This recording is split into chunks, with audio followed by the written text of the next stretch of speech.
Muy bien, pues esta segunda comunicación la presentan Froján, Pascual, Moreno y Ruiz, de la Universidad Autónoma de Madrid, y lleva como título La relación terapéutica desde el punto de vista conductista. Sin más. Bien, muchas gracias. Yo no soy Froján, Pascual, Moreno y Ruiz, soy María Jesús Froján, nada más, aunque la firmamos las 4 personas, solo he venido yo a presentarla. Somos un equipo que llevamos la misma línea de investigación sobre el cambio clínico, el proceso terapéutico, el análisis de la interacción verbal durante el proceso terapéutico.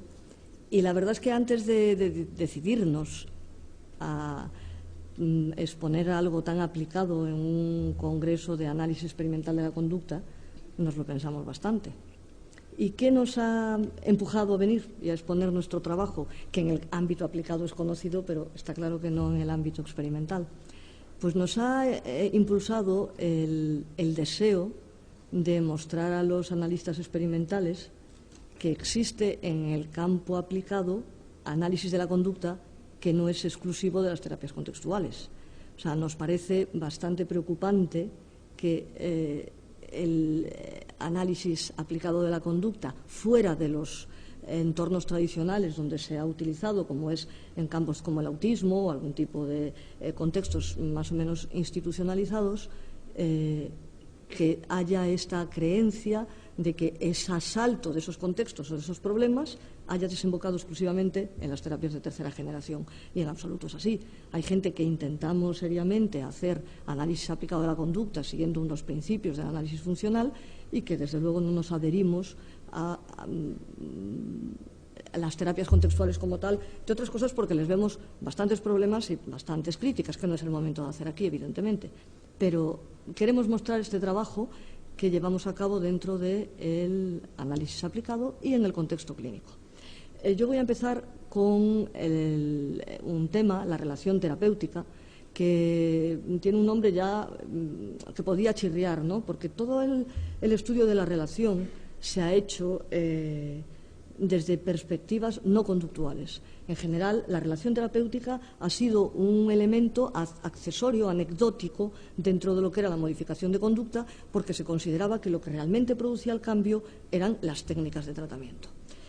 El estudio de la relación, el estudio de la empatía, el estudio de la alianza terapéutica, siempre se llevó a cabo desde perspectivas psicodinámicas, humanistas, etcétera, hasta que, eso es verdad, hay que reconocerlo, las terapias contextuales, especialmente la psicoterapia analítico-funcional, la reivindicó como un elemento de enorme interés.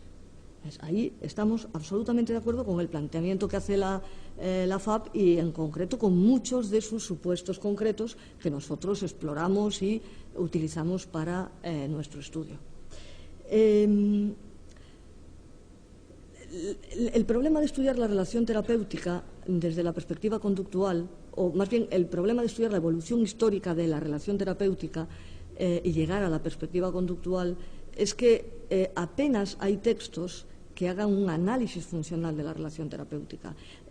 Cuando yo soy profesora en la universidad, enseño clínica a mis alumnos de un máster y cuando llegamos al tema de habilidades del terapeuta nos encontramos con que no existe un solo texto de habilidades del terapeuta.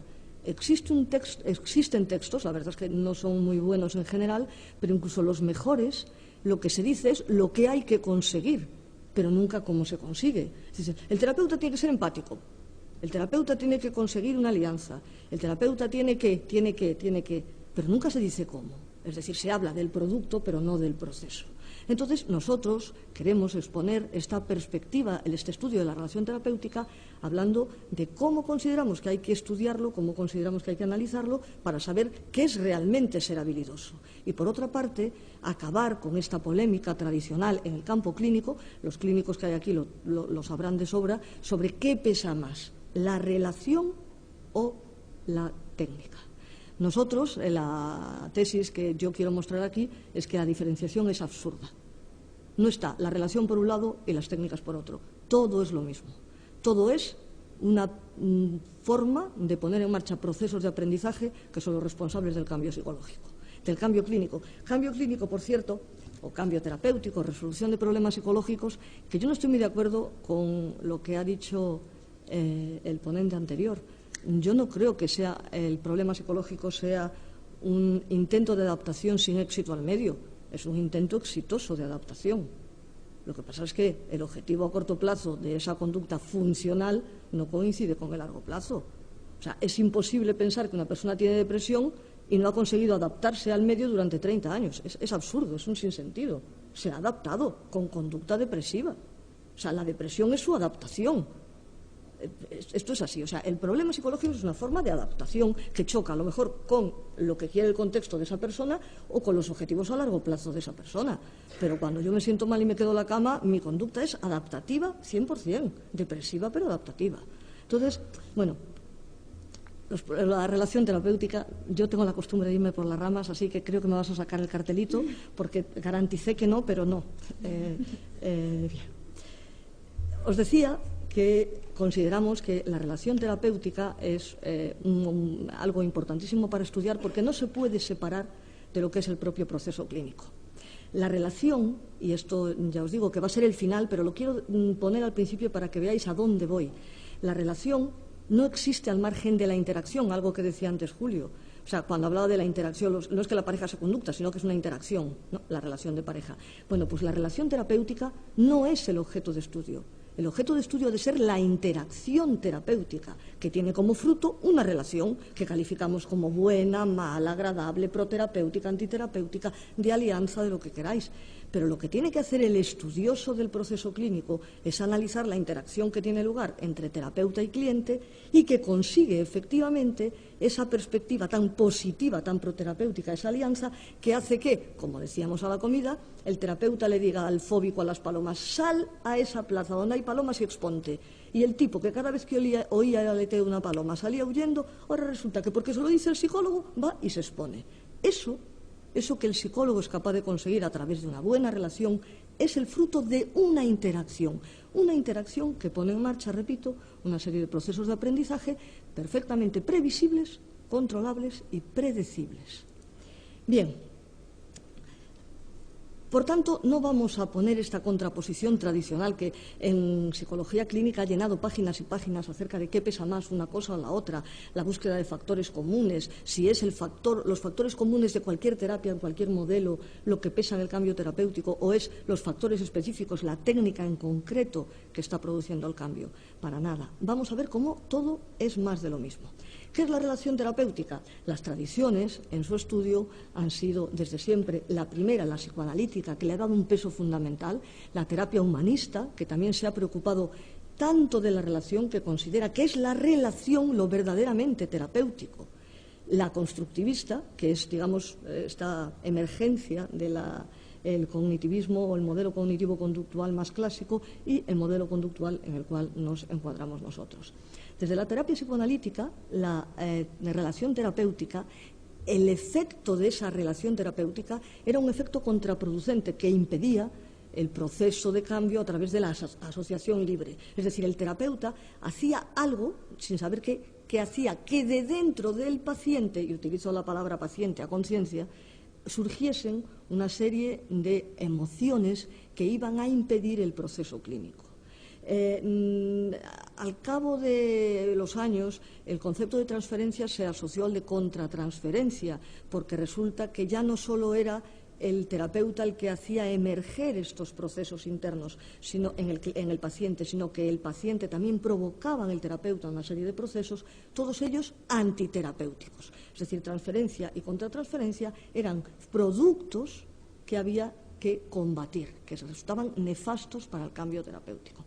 Desde la perspectiva humanista, como decía, el cambio en sí venía dado de esa relación. El terapeuta tenía que ser una persona empática, congruente, que aceptase incondicionalmente a su paciente, con todos los problemas, que desde aquí podemos decir que es eso. O sea, aceptar implica reforzar indiscriminadamente. No podemos hacer eso. Nosotros sabemos que tenemos que moldear la conducta del cliente en sesión. Desde la perspectiva constructivista, una buena relación era un prerequisito para el cambio. Si no se construía un mundo común, con unos valores comunes entre terapeuta y cliente, no había posibilidad de cambio posible. Tenían que hacer ese mundo basado en unos esquemas que acordaban entre ambos. Desde el modelo conductual, el interés por la relación es realmente nuevo, porque desde siempre se consideraba que lo verdaderamente terapéutico eran las técnicas y la relación era un añadido. Y hay que reconocer, insisto, a la psicoterapia analítico-funcional la recuperación, señalar que la relación terapéutica es un elemento central del cambio. ¿Críticas a todo esto? Pues evidentemente muchas.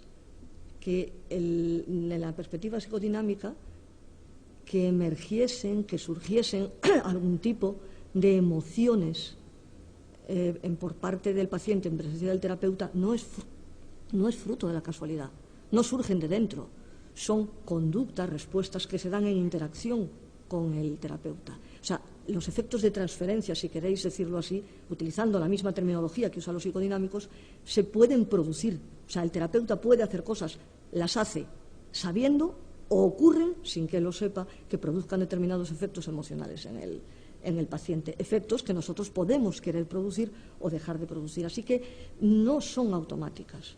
Todo lo que ocurre en sesión ocurre porque está habiendo una interacción que pone en marcha una serie de procesos que se pueden estudiar, que no son productos ni de variables internas ni de aspectos mágicos de la propia relación. Precisamente cuando surgen estas emociones, a lo mejor resulta que es lo que tenemos que estudiar, que son el problema en sí mismo, no elementos que interfieren en la solución del problema. La perspectiva humanista, con esta aceptación, congruencia y empatía que tiene que tener, nos está vendiendo una receta única que es absolutamente impensable. Antes decíais, hay que adaptar la terapia de pareja al cliente, por supuesto, a la pareja, y hay que adaptar cada intervención al cliente. O sea, desde el análisis de la conducta se trabaja con el caso único. Precisamente esto es uno de los mayores riesgos que yo veo en las terapias contextuales actuales. Es decir, que están generando recetas de actuación. Y eso es un peligro. O sea, es un peligro decir que la mayoría de los trastornos se producen por evitación experiencial. Es que nos estamos yendo al campo más de psicodiagnóstico tradicional. Y esto no puede ser así. Hay que hacer el análisis funcional de la interacción. Todas estas críticas nos llevan a concluir que desde siempre el estudio de la relación terapéutica se ha hecho desde una perspectiva descriptiva. ¿Qué es lo que pasa? Y nunca se ha analizado por qué pasa, qué es lo que está ocurriendo que hace que pase eso. Nos hemos limitado a detectar una relación buena, muchas sonrisas, mucho control por parte del terapeuta, pero ¿cómo se produce eso? ¿Cómo se llega a eso? Bien, hay que estudiar, por tanto, la funcionalidad de las conductas. Y aquí viene nuestra propuesta, que ya veo el cartelito, que voy a intentar resumir, pero explicar con cierto detalle para que se entienda a dónde quiero llegar. En primer lugar, no se puede estudiar la relación terapéutica de una forma descriptiva, poniendo etiquetas a las conductas que ocurren. Entre otras cosas porque, como todos los que estamos aquí sabemos muy bien, las conductas lo son en la medida que son funcionales, es decir, muchas conductas pueden tener la misma función y morfologías diversas, con lo cual es absurdo describir las cosas, hay que analizar la función. La relación terapéutica acaba configurando un contexto de cambio, un contexto en el cual la interacción puede producir estos procesos de moldeamiento, reforzamiento, castigo, extinción, evocación de emociones, lo que queramos, que puede ser terapéutico en sí mismo. La relación es el fruto, es decir, la interacción, lo que ocurre en ese diálogo continuado, un contexto cerrado, perfectamente acotado, tan natural como cualquier otro contexto, en contra de lo que se ha dicho muchas veces, es el mecanismo de cambio, esta interacción. Y, fruto de sucesivas interacciones que se dan de una manera determinada, bajo el control del terapeuta, que sabe lo que está haciendo, fruto de esas interacciones aparece una relación, insisto, que si la sabemos hacer bien, es terapéutica en sí misma. Por tanto, ¿qué tenemos que hacer para estudiar el cambio psicológico? Tenemos que estudiar la interacción. Fruto de esta interacción se produce una relación, pero se produce o se aplican las propias técnicas de cambio. Por eso decía que era absurdo separar aquí la relación y aquí la interacción. Todo es fruto de la interacción eminentemente verbal que tiene lugar dentro del contexto clínico. Por tanto, tenemos que estudiar la relación a partir del análisis de esa interacción y nos interesa cuáles son las funciones de la conducta del terapeuta, de las que luego hablarán en algunos casos mis compañeras. La relación terapéutica, por tanto, no es un arte.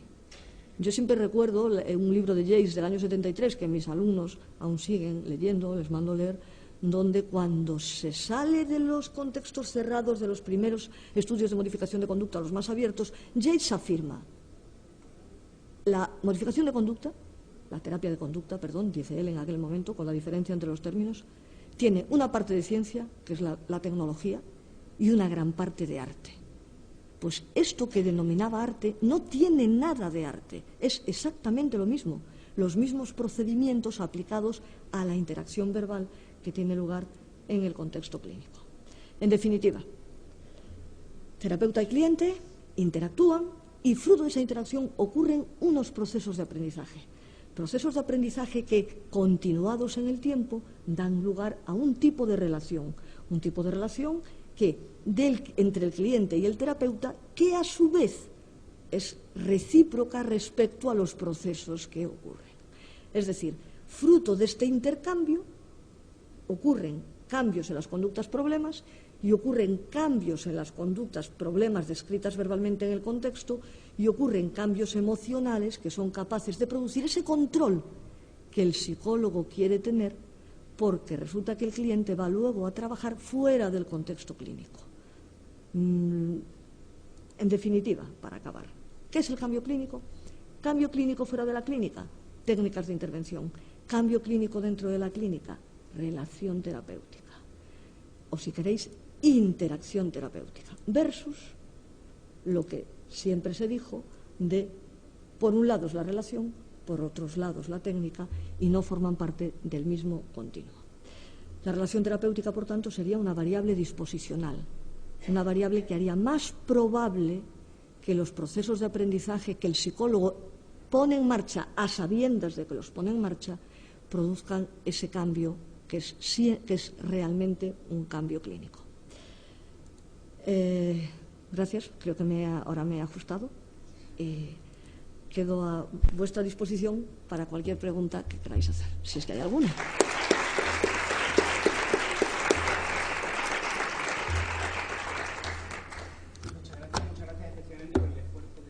De ajustarme, sí, me empecé a poner un poco nervioso al final, ya con el tiempo. Gracias. No, lo mío solo es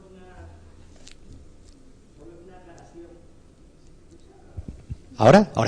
Es una aclaración. Ha comentado usted que este es un congreso de análisis experimental de conducta. Y es cierto, pero no es solo.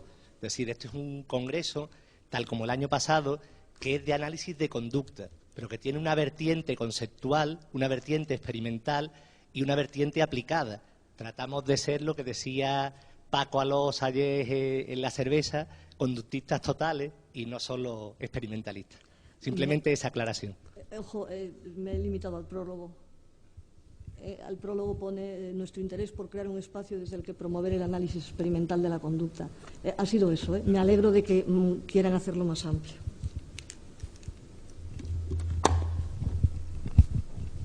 Tenemos una pregunta más por aquí, creo. Yo gustaba saber si algunas veces has conseguido cambiar un estudiante que no tiene ninguna empatía por una persona muy empática. Si lo has hecho, ¿cómo lo has hecho? Empiezo contestando por el final. Muchas veces. Porque entre tantos estudiantes hay algunos que son verdaderas setas. A los que ya veo la batalla perdida les recomiendo que no se dedican a la clínica y que se dediquen a las ratas. Eso es verdad. Pero ya es en casos muy extremos. En la inmensa mayoría de los casos, hasta los estudiantes menos habilidosos pueden llegar a convertirse en psicólogos clínicos habilidosos. Pues la respuesta, ¿cómo lo he hecho? Evidentemente tendría que decir que depende del caso, pero puedo hacer una respuesta general, que es moldeando el comportamiento habilidoso y marcando una meta, por ejemplo, la sonrisa en sesión, el manejo del cuerpo, el manejo del tono, e ir moldeando sistemáticamente con mis refuerzos, con mis comentarios, con mis guías, con mis reglas, hasta que consiguen desarrollar esa conducta. Porque yo lo que sí soy una firme defensora es que ninguna de estas habilidades del terapeuta que se describen de manera tan esotérica o tan subjetiva lo son realmente. Lo difícil puede ser definir qué ocurre, pero todos somos capaces de identificar cuándo una persona es habilidosa o un buen comunicador y cuándo no lo es. Desde el momento en que eso es observable, nosotros podemos hacer el esfuerzo de definirlo y marcar un proceso de cambio que nos lleva a desarrollar esa conducta. La empatía, por tanto, es el resultado, no el proceso. Entonces yo le enseño a mis alumnos el proceso de llegar a ser eso que otros desde fuera califican empático. ¿Sí? Bien, he visto varias manos levantadas, por eso os voy a tener que pedir también concreción, síntesis. Sí, se oye. Concreción y síntesis. Te felicito, suscribo totalmente lo que tu propuesta y desde luego es así como dices, en mi experiencia clínica de muchos años. Muy amable, gracias. Esto sí que es reforzante. Y es un modelo. Modelo de síntesis. Sí, María Jesús. Hola. Lo digo por referencia antes, ¿no? La depresión sí que estoy de acuerdo contigo, es una adaptación. Es una adaptación que deja de ser adaptativa en el momento que viene la consulta, ¿no? Es una adaptación ante las circunstancias que estén viviendo. Es mejor estar no salir de casa, quedarse en la cama, quedarse pensando que enfrentarse a las circunstancias que esté viviendo, ¿no? En el momento que eso se convierte en un problema es cuando se acude a clínica, y ahí es donde el análisis funcional nos va a decir hasta qué punto la depresión, el comportamiento depresivo, vamos a decir así, sirve para adaptarse a ese medio que también puede estar deseando, ¿no?, la persona. Entonces, resumiendo, sí estoy de acuerdo que no solo la depresión, cualquiera de los que llamamos trastornos es una manera de adaptarse en unas circunstancias concretas, pero pienso yo que dejan de ser una manera de adaptarse en el momento que no han funcionado por la manera que sea y aparecen en consulta pidiéndote un cambio. Sí, yo estoy totalmente de acuerdo. Cuando las circunstancias cambian, uno tiene que aprender a adaptar su conducta a las nuevas circunstancias. Y entonces, cuando no se sabe, es cuando no es que no haya adaptación, o sea, no es que la conducta no sea adaptativa, es que yo no sé qué conducta desarrollar. Y ahí es donde voy a que el psicólogo me enseñe. Pero mientras tengo el problema, mi problema es adaptativo. Es decir, 20.000 casos. Una persona, un caso real, proceso de agorafobia, etiquetado 12 años sin haber ido jamás al colegio de sus hijos, sin llevarla. Aquí mis compañeros lo conocen bien porque es un caso emblemático en nuestro grupo. Sin haberlos llevado jamás al médico, sin haber ido a ningún sitio, y con una fobia a tragar a raíz de la observación en la televisión, el oír en la tele que una actriz conocida en aquella época se había muerto atragantada con un hueso de pollo. Dejó de tragar y solo comía puré de garbanzos durante 13 años. Entonces, os imagináis, era una momia andante de color amarillo. Y vivía feliz con su puré de garbanzos y en casa ocupándose de las tareas del hogar, hasta que, fruto de esa tez amarilla que se le estaba poniendo, le dijeron que le tenían que hacer una endoscopia. En esa época no se dormía a la gente, te la hacían a pelo. Y entonces, ¿qué hago yo, que no soy capaz ni de meterme en la boca una magdalena? Pues vino al psicólogo. Entonces, su conducta era perfectamente adaptada, a pesar de tener desde fuera un montón de problemas.